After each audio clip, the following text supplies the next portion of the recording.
A conta chegou. Catástrofe climática devasta o Rio Grande do Sul. Por Maria Letícia Marques. Revista Chapuri. Matéria de capa. Edição 115, maio de 2024. Mais de 2 milhões de pessoas sofrem neste mês de maio com a catástrofe climática provocada por chuvas torrenciais no Rio Grande do Sul, que devastam a maior parte do estado desde o final do mês de abril. Intensas chuvas provocaram, e continuam provocando porque seguem caindo do céu, uma enchente catastrófica, com as águas inundando cidades inteiras, destruindo-as em parte ou totalmente. Em consequência da tragédia, centenas de animais se perderam. Centenas e centenas de famílias deixaram seus lares ou foram resgatadas, e milhares de pessoas encontram-se hoje refugiadas em abrigos ou em casas de familiares, todas elas impactadas pelo pior desastre ambiental do estado. Em 13 de maio, dados atualizados pela Defesa Civil registram 147 mortes e 127 pessoas desaparecidas. Até aquele momento, eram cerca de 620 mil pessoas desabrigadas e, lamentavelmente, com a possibilidade de novas vítimas, já que as chuvas não dão trégua e os rios continuam transbordando. Além das inestimáveis e irreversíveis perdas humanas, a natureza vem causando também um grande estrago na economia. De acordo com a Confederação Nacional de Municípios, CNM, e dados do governo do estado, o dano material supera os 20 bilhões de reais, sendo o setor habitacional o mais prejudicado, com cerca de 4,4 bilhões de reais em moradias afetadas, em 85% dos municípios do Rio Grande do Sul. Tragédia anunciada. Em menos de um ano, esta é a 4ª catástrofe climática que ocorre no Rio Grande do Sul. Apenas em 2023, houve 3 eventos extremos. O primeiro ocorreu em junho, com a passagem de um ciclone extratropical, marcada por fortes temporais. O segundo em setembro, também provocado por um ciclone. E em novembro, chuvas intensas que provocaram enchentes. Embora a situação dramática vivida pelo povo do Rio Grande do Sul possa ser atribuída ao efeito das mudanças climáticas, consequência da ação humana na destruição da natureza em todo o planeta, há, segundo especialistas, sinais de desconhecimento, descuido ou descaso do governo do estado na prevenção desta e de outras tragédias. Poucos dias antes de ocorrerem as inundações, a Associação Gaúcha de Proteção ao Ambiente Natural, AGAPAN, encaminhou ofício ao governador do estado, Eduardo Leite, alertando sobre a tragédia climática iminente e sobre a importância de se implementar ações preventivas e imediatas para mitigar os efeitos traumáticos das chuvas torrenciais que estavam por chegar. Antes disso, porém, o governo do estado trabalhou para desmontar o arcabouço de leis que poderiam proteger o meio ambiente e mitigar os impactos das mudanças climáticas no Rio Grande do Sul. Em 2020, o atual governador, Eduardo Leite, sancionou a Lei 15.434, conhecida como o Novo Código Estadual do Meio Ambiente. Esta lei não só suprimiu regras, como afrouxou os 500 artigos e incisos do Código Estadual de Meio Ambiente, que estava em vigor desde 2000. No ano de 2021, o governo Eduardo Leite implementou o Licenciamento por Adesão e Compromisso, LAC, que, em outras palavras, permite, segundo especialistas, que a iniciativa privada defina suas próprias regras, garantindo o licenciamento ambiental de forma automática, ao seu bel prazer, ignorando as precauções ambientais que poderiam salvar o estado das catástrofes climáticas a tempos previstas e anunciadas.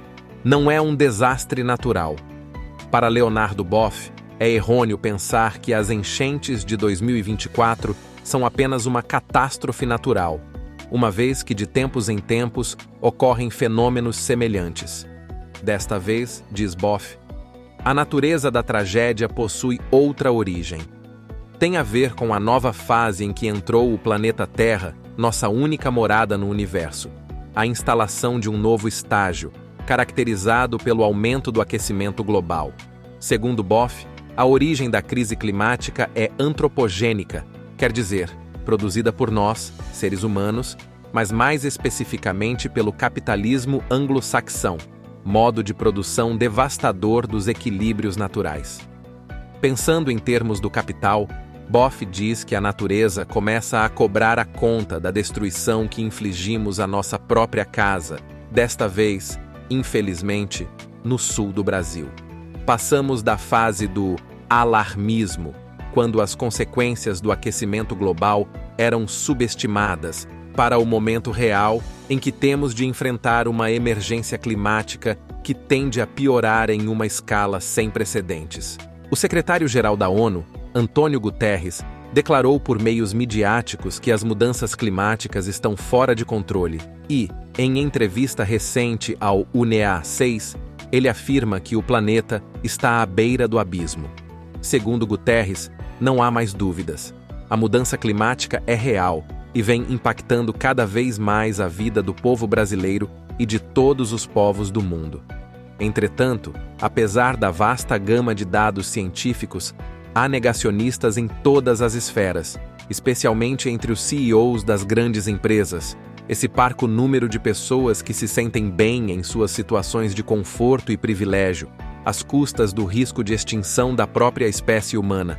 Mas a avalanche de transtornos nos climas, a irrupção de eventos extremos, as ondas de calor intenso e de secas severas, os grandes incêndios, os tornados e as enchentes apavorantes constituem fenômenos inegáveis que talvez comecem a tocar até mesmo a pele daqueles e daquelas mais resistentes que talvez, quem sabe, comecem a pensar e, com isso, dar uma pequena chance de sobrevivência ao planeta e a nós, os seres humanos que nele habitamos.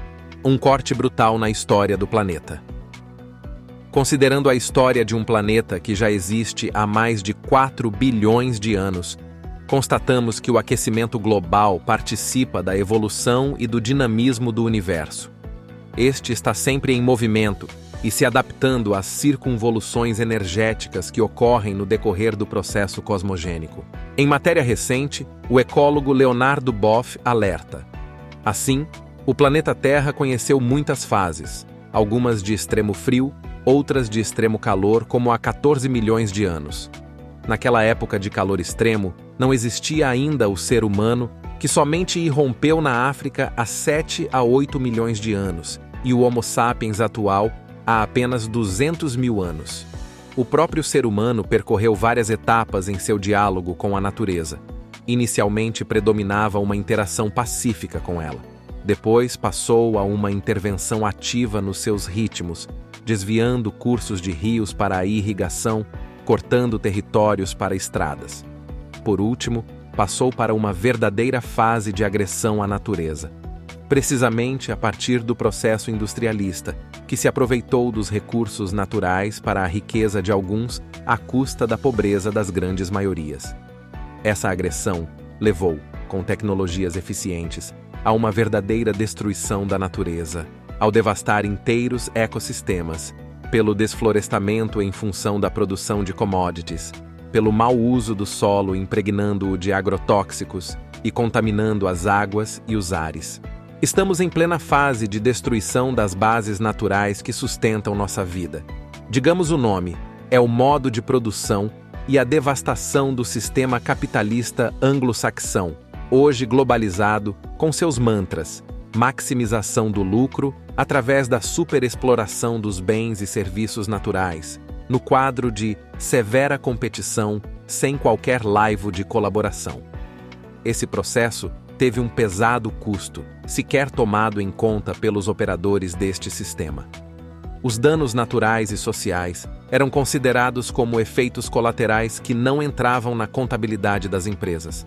Ao Estado, e não a eles, cabia enfrentar tais taxas de iniquidade. O planeta Terra reage. Leonardo Boff chama a atenção para o fato de que a Terra viva começou a reagir enviando vírus, bactérias, todo tipo de doenças, tufões, tempestades rigorosas e, por fim, por um aumento de sua temperatura natural que pode inviabilizar nossa presença em crosta. Ela entrou em ebulição. Iniciamos um caminho sem volta. E explica. São os gases de efeito estufa, o CO2, o metano, 28 vezes mais danoso que o CO2, o óxido nitroso e o enxofre, entre outros.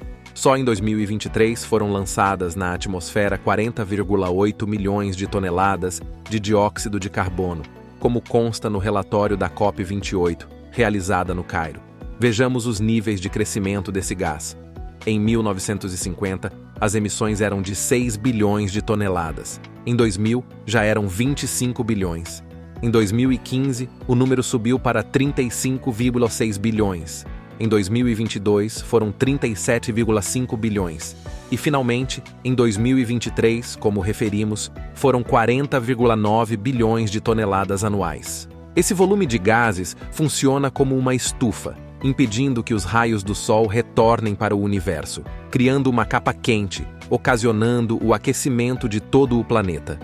Acresce dizer que o dióxido de carbono, CO2, permanece na atmosfera por cerca de 100 a 110 anos.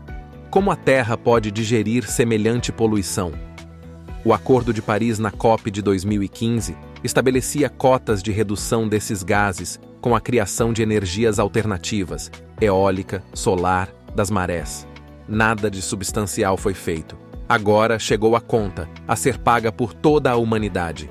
Um aquecimento irreversível que tornará algumas regiões do planeta na África, na Ásia e também entre nós inabitáveis.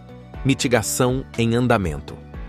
Ante o cenário climático calamitoso, o presidente Luiz Inácio Lula da Silva esteve em Porto Alegre para acompanhar a situação, juntamente com a comitiva de autoridades estatais, e se comprometeu a apoiar massivamente o estado do Rio Grande do Sul.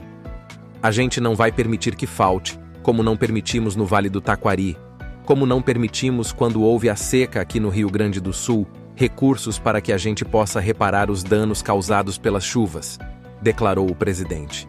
Além disso, Lula ressaltou a importância de lembrar que o mundo está passando por transformações climáticas e que há uma pungente necessidade de zelar melhor pelo planeta Terra. Ainda nesse sentido, em entrevista realizada pelo telejornal Repórter Brasil, na noite do dia 10 de maio, a ministra do Meio Ambiente e Mudança do Clima, Marina Silva, pontuou que agora o plano deve ser de mitigação e adaptação. Além disso, ela faz uma declaração sobre o atual contexto climático da região e afirma: as pontes levadas pelas correntezas não poderão ser reconstruídas no mesmo lugar e não terão a mesma altura, e talvez não terão a mesma espessura. Aí vai depender de uma avaliação técnica. Alguns bairros e comunidades talvez tenham que ser removidos para outras áreas, e tudo isso é muito doloroso. Diante do recorrente número de eventos climáticos intensos que vem afetando não só a região gaúcha, como também o Brasil inteiro, é imprescindível que medidas de mitigação sejam implementadas com urgência.